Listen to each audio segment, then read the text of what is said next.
Texans players warming up for the final game of the 2022 season at Indianapolis. There they are at Lucas Oil Stadium. An emotional week with the sports world focused on Bills safety Damar Hamlin, who collapsed on the field during the Monday night game against the Bengals. Texans had a shortened week as well, but they hope to close out the season with a win. These two teams have a lot to play for as they try to head into the offseason on a winning note. We're going to get you ready for today's game with the top storylines and answer fan questions. Texans Unlimited Live, presented by Verizon, starts now. Welcome to our coverage of Houston Texans football. Keep it real simple. Play fast and shoot. Let's go, Texans!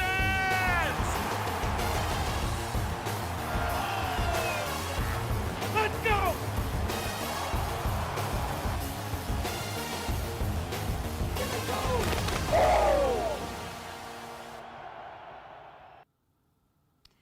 Welcome into Texans Unlimited Live, presented by Verizon. I'm joined with former Texans wide receiver and co-host extraordinaire Cecil Shorts, who we were just chatting actually before the show. You brought back a mom who was stationed overseas for a little girl last week in the final home game against Jacksonville Jaguars, and here we are against Indy, trying to close out this thing on a win. So hopefully some good vibes from that win from that moment. We can pass those along today. That was an amazing moment. That was a lot of fun. A lot of tears happened. Good tears. Good tears. But you're right. Hopefully those vibes continue and we can play well this week and come home in a year with a victory. I mean, you saw what happened to Damar Hamlin. Just getting these guys back and focused on football. They had to go through the process of their emotions. We saw Damar Hamlin doing better as the week went on. But, as a player, how do you relate to something like that? Just sort of getting your mind right and getting focused on preparing for a game like this. That was tough. That was tough to watch live. That was tough to watch social media. Never seen that before ever in my sports history, watching sports or anything. So I couldn't imagine what those guys were going through. Guys on the field, the coaches, the referees, the fans there, the paramedics there, and then, being a former player or a current player around the league, you see that happen. It scares you. It scared me.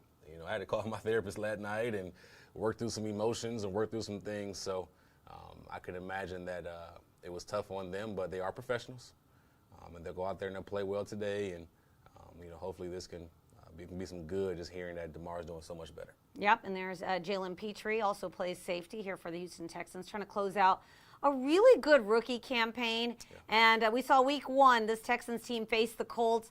Ended in a tie. They had a nice sizable lead in the third quarter, 20-3, and then a weird finish. It was weird to finish in a tie, so one of these teams definitely wants to walk away with the win today. The Texans hope it's them as you see them sort of huddle up pregame. But let's get into some of your quick hits presented by BMW. The two 13-1 Texans could lock up the #1 overall pick with a loss today, but that's never a team's expectation when the season begins. When asked if the team had met their goals for the year, here's what Lovie Smith had to say. Well, do we feel like we've met our goals for this year? I think it's safe to say we haven't. Everybody has high goals for, winning every game, winning the division. There's a lot of things that we didn't get accomplished. Was that realistic? I don't know. But those were our goals. So on what you can, and you're right, there's a game left to go in the season, what you can get accomplished, I think as long as you get a chance to keep playing, you can add something to the story, to this 22 season story, and that's what we're going to do. Jonathan Grenard had 2 TFLs in that week 1 opener against the Colts. He missed 8 games on IR, but JG said it'll be important to finish off this season with a win, and it'll mean a lot to this locker room. Sure, think about it, it's one thing too. We're flying for our last game, so of course you want to get a dub and enjoy the flight back. But it'll be huge for us. It's the Colts. I said the same thing about the Tennessee, and anytime we play a division rival, division opponent, that's something I'm always going to hang my hat on, obviously, and want to have bragging rights in that aspect as well. But we all want that, and I think overall when you see how we're preparing out there in practice, it's the same as if we've been all year. We're still grinding every single time, just understanding what they're going to try to attack us at. And I know that the guys that we put on that field, we're going to be going wall to the wall for sure. And this week, Andre Johnson was named one of 15 finalists for the Pro Football Hall of Fame class of 2023. It's the second year in a row that Andre Johnson's been named a finalist. He's accomplished so many firsts for this organization, and If inducted, he could be the first Hall of Famer for this organization. Here's what Andre Johnson had to say about it this week.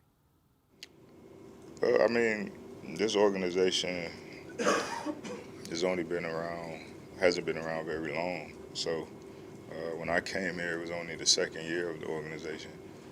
So when I got here, everything I wanted to do for the organization was going to be the first time it would happen anyway. So, I knew that, the things that I would accomplish I would always be the first to do it. So at that time, I didn't think about, being the first, what that would mean.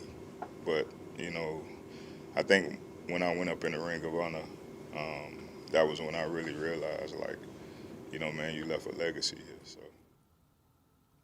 We've got our fingers crossed for Andre Johnson. Cecil, you played with him. I mean, how big would it be for Andre to be inducted? And what's your big argument for him to be inducted in the Hall of Fame? Well, the Hall of Fame to me is like this. In your era, were you one of the best players in your position during that era? Can you during the time that he played, there's no way we cannot talk about Andre Johnson during that time. He was, besides Calvin Johnson, probably the best receiver in the NFL at that time, unstoppable. I played against him for a number of years. You did in the division. Yes, saw him quite a bit. He was always on the screen of, hey, we have to stop this guy, slow him down. But he was incredible. His size, his demeanor, his production. He truly is, in my opinion, should have been the first ballot last year, but he was a Hall of Famer, no doubt about it. All right, better late than never. We're going to keep our fingers crossed for that. As we watch Texans players warming up, who is not warming up? Who is inactive for today's game? Let's show you the inactives for this final game of the season. No big surprises. Philip Dorsett, obviously, he was ruled out earlier, and Steven Nelson did not travel with the team with an illness. Also, Jimmy Morrissey still recovering from his concussion, and O.J. Howard is out, which means Brevin Jordan is back in, and Tegan Quatoriano, who popped up on the injury list, is also active today. So those are your inactives for today's game against the Colts. And we're getting to some of our fan questions as we see Roy Lopez trotting off there in the end zone with Obo Okoronkwo, who's put up a good number of sacks this year and made some big plays. And good to see him in this final game of the season as he gets his campaign underway here for one last time for the Houston Texans, at least until the offseason hits. All right, we're going to get into some of your fan questions presented by Daikin. Questions from the fans are brought to you by Daikin, perfecting the air we share. All right, first question comes from Christian. Which players do you think will take the chance to stand out today? Cecil, I'm going to throw it to you. Who do you think is going to really stand out for the Texans today? Outside of the norm, I think Petrie, especially as of late, Petrie and Harris has really caught my eye, caught my attention. But I'm going to go with Jonathan Gennard. I think he's going to have a really good game today. Just understanding who they're going against the Colts, backup quarterback. I think the defense, there's going to be a few players on defense that stands out. The Colts lead the NFL in turnovers, whether it's fumbles or interceptions. So I expect there's some defensive guys who really stand out today. I think Gennard will be one of those guys. Yeah, and I like Christian Harris as well on the defensive side. I think he's been really good against stopping the run. He's had to face some mobile quarterbacks, and the Colts will have one today in Sam Ehlinger, who's going to start for Nick Foles. He was ruled out with a ribs injury, and then Matt Ryan, who we saw in Week 1, will be the backup. So I think we might see some big plays from Christian Harris today. Braden wants to know, how will Jalen Petrie impact this game? You touched on it a little bit. We've seen Jalen Petrie. He moved from strong safety to free safety, and he's been getting his hand on the ball. Missed a few tackles last week, which is sort of something that these rookies on the defensive side have had to go throughout the year. But just his presence on the field and seeing him back there, the way that he plays the game, how has he really impacted it? He's impressive because, coming out of college, he was more of the in-the-box safety, somebody that could play on the tight end, can make tackles around there. And he did a decent job with that at the beginning of the year. I think kudos to the coaching staff to say, hey, you know what? Let's put you back deep and see how you can roam the field. And he's been extraordinary.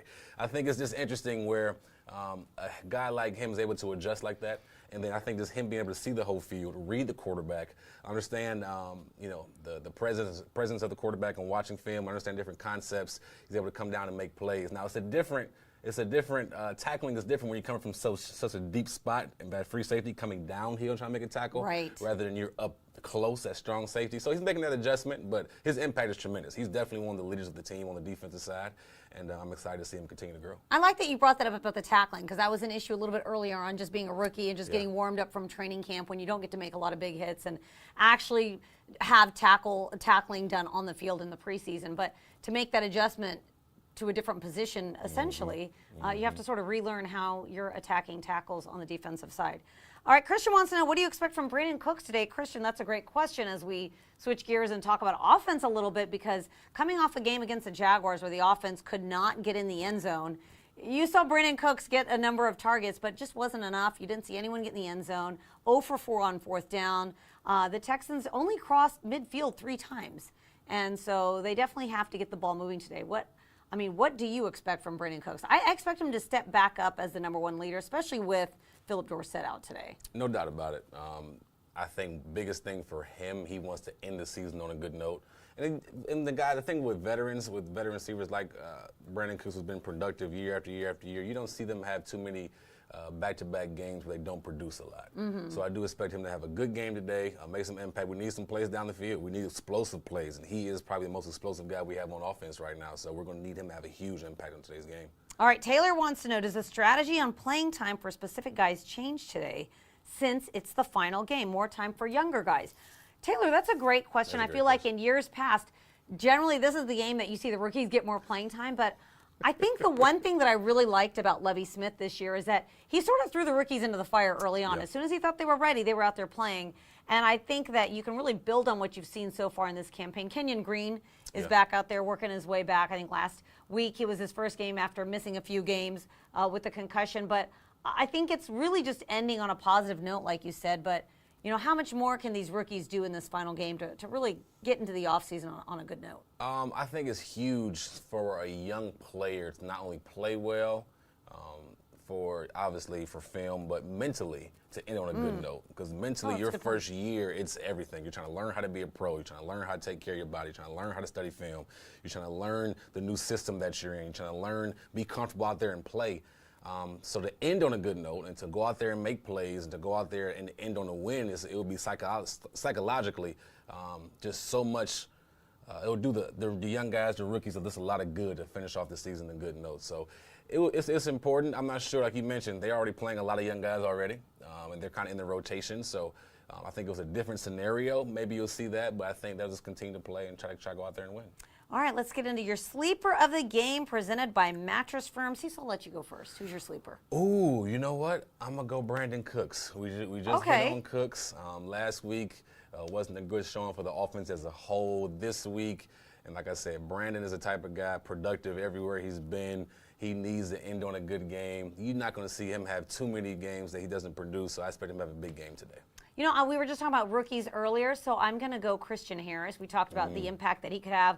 I think going against Sam Ehlinger, who's a little bit more of a mobile quarterback. I like the tackling that Christian Harris has done. He's been really instrumental in stopping the run. The Colts don't have Jonathan Taylor, but they do have 2 guys in Deion Jackson and Zach Moss. So I want to see Christian Harris. I think I don't even know if he's a sleeper. He's been having some good games lately. So there you go. You see the players getting ready to say one last prayer before they get this kickoff started, which is coming up here in just about 30 minutes. And that's going to do it for our show. You can catch the game on Sports Radio 610 as well as CBS. You can check us out on HoustonTexans.com. That's going to do it. Final game of the 2022 season. Texans Unlimited Live presented by Verizon. Thank you so much for watching. And as always, go Texans.